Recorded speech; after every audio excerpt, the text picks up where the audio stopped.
Welcome back to Nomad Boatbuilding. I'm Mark Rudin, and in the last episode of the building the Catalina Wherry, we were working on the transom crown. So we've got a few more refinements to do to that project, and then we're going to hop on up to the stem. So let's get right into it.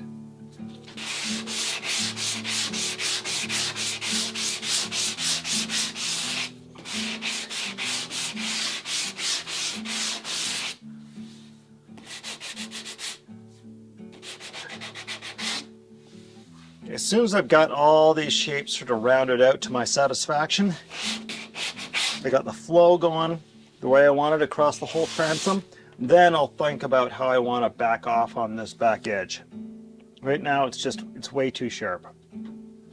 So we're gonna have to put a round over on there, and it's probably gonna come back. Well, I have to figure that out. We'll do a little round over on the front maybe first, and then we'll see how much meat we want to leave visually on the top edge of that transom before we start taking it down. Probably want to give myself a solid inch and an eighth maybe of apparent meat, and then by tapering it off, rounding it over, we're sort of lightening up that visual appearance.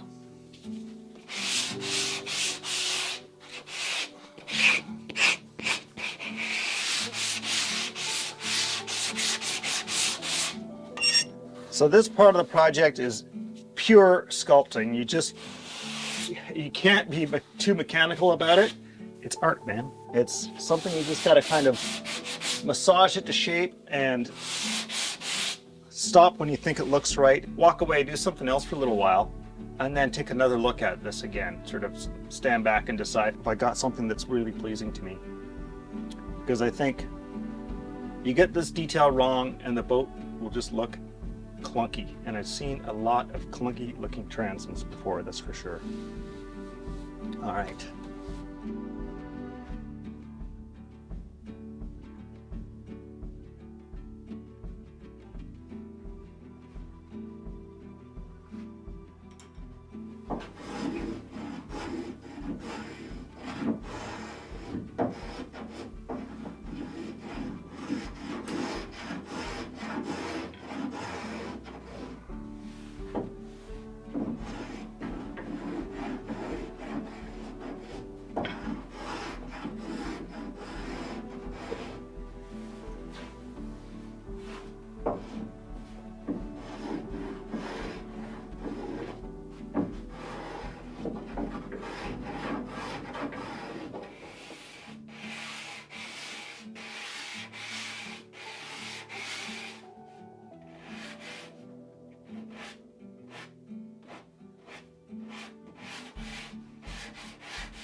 So another little detail is this one here. I've got a round over on the rub rail, and I've stopped it here, but we're going to continue that on. We'll just take a chisel and we'll take that round over and we'll bring it along and we'll taper it out so it zeroes out where it hits the corner of the transom. Likewise, this round over zeroes out as it hits this point too. And that's just going to help sort of jive, makes these two jive together without this awkward sort of mushy looking round over continuing through, especially because this is going to have two different finishes. This will all be varnished and this is going to be painted. We need a nice clean definition at some point in order to break these two apart, and that's going to make that definition easier. You can see this sharp corner back here is not really optimal, so that's why we're going to round that over as well.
a decided chamfer, not round over, on the back edge.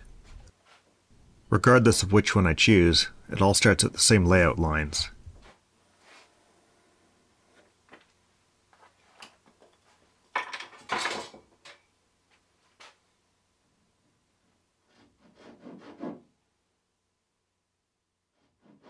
This external cleat running up the back of the transom has been in the way through the whole process. I really should have waited until the end before adding it.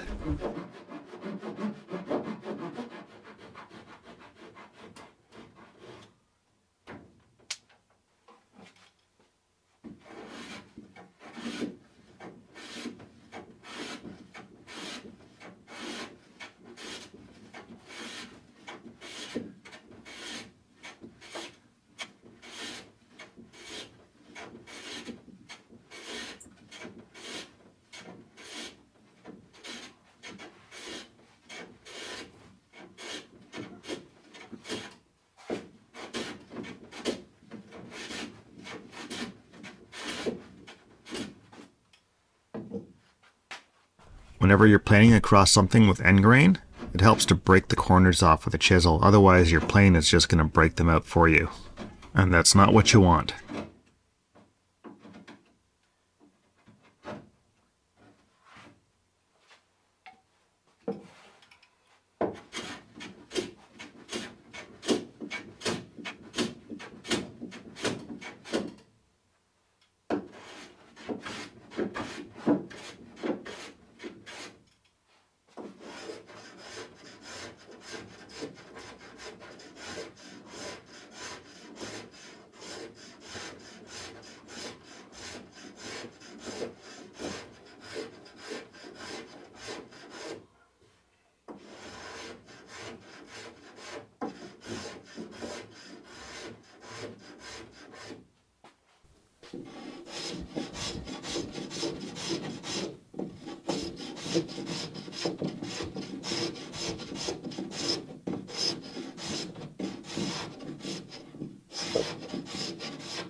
Okay, I thought we'd just take a look at some of these shape decisions. So I've taken this angle of the rub rails and just wrapped it around, rolled over that corner there, because we don't want sharp corners. That's always a bad thing.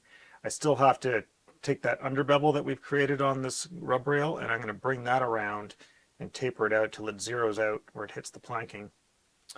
And so that soft corner rolls over here, but then I'm transitioning into sort of a chamfer. And I'm doing this just because I feel like I need a couple of crisp lines to sort of help pick this off. I could even just sort of round out one of these edges and just leave a single chamfer, but I kind of like the fact that it's got these two bevels. So I think I'm going to leave that. I might deepen it a hair more, but I like the way it looks as it stands.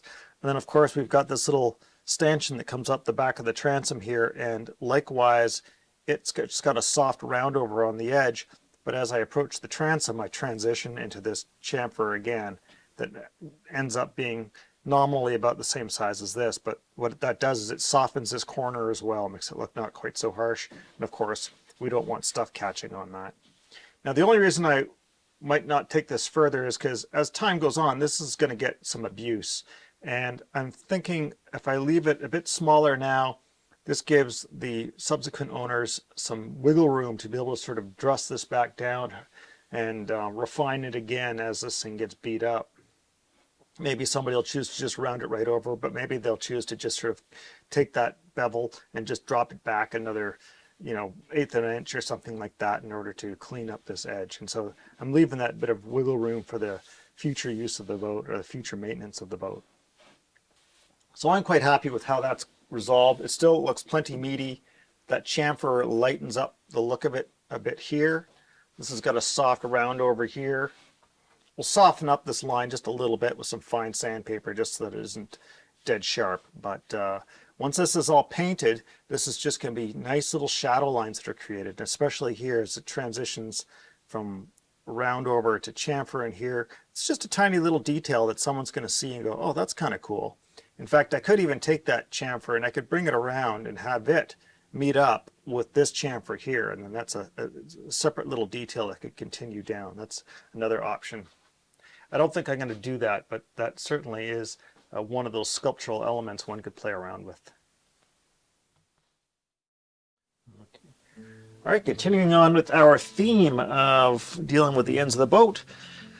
Got the stem head here to deal with. Playing around with some tape, trying to find just the right shape, and had a little chat with our man Joe here, and he seems to have, he likes what we got going on here. So just sort of a gentle slope, a little bit of a haunch at the arse end, an easy round over up here, something like that. So what we'll do is we'll buck that all off, and then I'll take this width of the stem band and wrap it around the top and down the back side, and take all of these sides here from here back and just chamfer them off to follow that, so that in the end it just lightens up this whole stem head. And we're leaving it relatively short.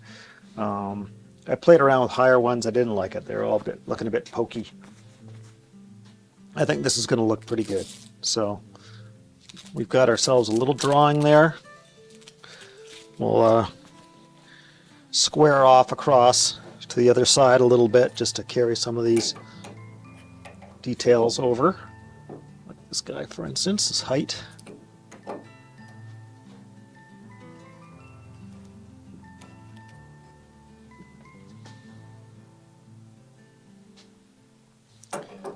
Carry this height over just to make sure that we're cutting square across the shape.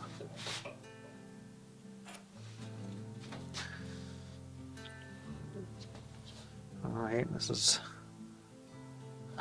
like yay.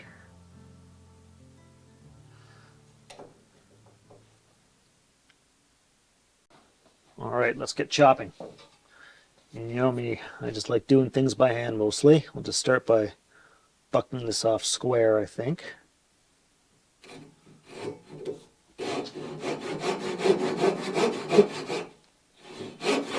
You know what? This calls for a bigger saw, just for fun. There we go. That's better.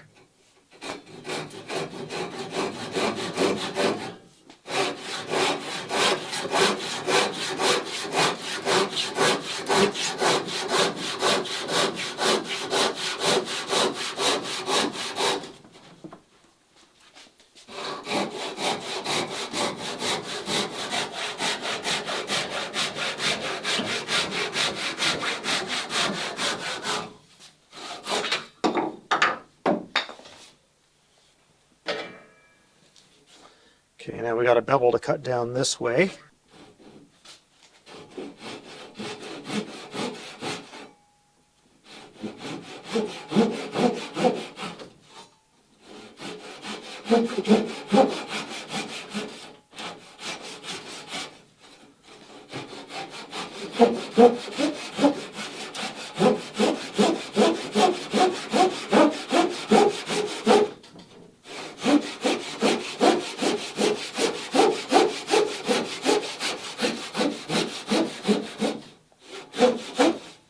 Running a little, oh, quite a bit proud on that side. What the hell? Okay, well, we're going to have a bunch of doctoring up to do.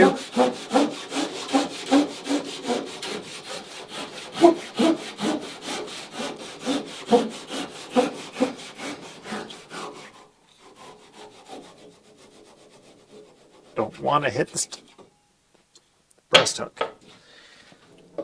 Okay.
I like to use masking tape to sketch out where I'm going to go. Sketch out what's going to stay behind and what's going to disappear. It's fast, it's simple. I don't end up with a lot of pencil lines that are confusing. I can peel it off and replace it as much as I like. I think detailing the end of the stem head, the shape of the stem head, is probably the most intimidating part of the whole boat building process. Not intimidating technically, but aesthetically. That's because you've got a very small canvas and you've got a lot of different elements that are governing what you can do with that canvas, if that makes any sense. I mean, there's not that many ways you can detail the end of a stem head. I mean, just knocking it off square, sure, you could do that. If your stem is just sort of, maybe an inch wide and a couple inches deep, you could just knock it off at an angle and it could look okay. But when it's a broader stem head like this, trying to get some elegance to it is challenging. And then how do you reduce this down in a way that it jives with the rest of the shape? So this is a technique that I've used a bunch of times. It goes a little different depending on the shape of the stem, the shape of the deck, how it's decked, that sort of thing. Here you can see the cut water against the laminated stem head itself. Then I've added some little ears on there, and that's to fill in the space between the width of the cut water and the width of the stem, because we didn't chop a rabbet into this stem. This was just beveled back. So now I got to try and find a way to ease that corner off so that it jives with the deck and doesn't look clunky. We'll see whether or not I succeed at this.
Nothing wants to get in there.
Right now I'm really wishing I'd taken more time to fit those tiny little ears so I didn't have that giant gob of hard epoxy slowing down my progress.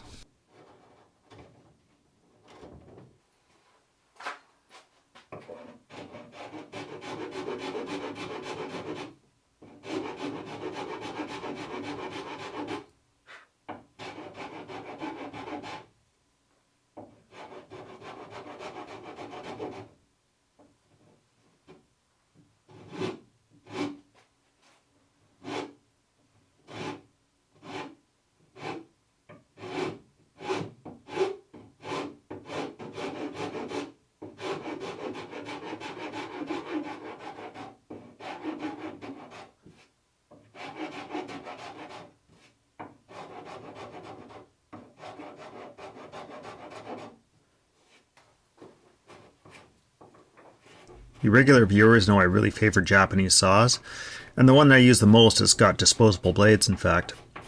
So when I've beat up those blades and they're no longer useful for sawing, I turn them into scrapers. I just use an angle grinder to chop them into smaller bits, put different profiles on them, and put them back into use. And I find these to be particularly nice scrapers for doing oddball carving jobs and especially working on epoxies. It's a fairly hard steel, despite being flexible, so it doesn't get a big burr, but that works just fine for me most of the time. And because that steel is so flexible, I can bend the scrapers to conform to the shape that I'm trying to create. I find that really useful. Trying to sculpt something in a small space like this with grain running in all kinds of different directions, there's just no other tool that can really do the job other than a scraper.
This last little detail, I have to admit, I'm not sure that I like it. I mean, it's doing a decent job of kind of terminating the stem.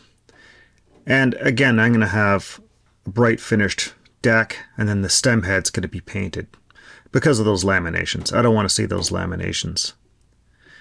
In a perfect world, I would have made that whole stem out of oak, and the whole thing would have gotten bright.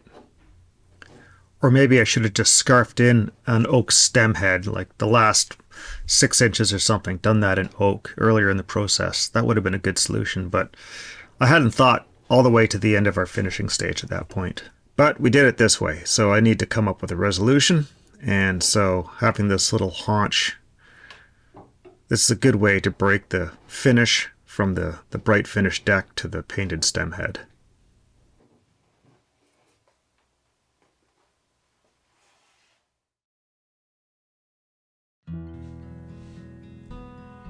Here we are. This is the very last bit of woodwork. Throwing my signature on the boat. I came up with it because I needed a way of marking my tools simply, so I could just do it with a flathead screwdriver. You can see that chisel's actually got the name kind of melted into the handle as well. So for better or worse, this is the way I sign my boats. As of this boat, there's 118 boats out there with this little mark on it. And since editing all this footage into published videos, there's probably another dozen more out there as well.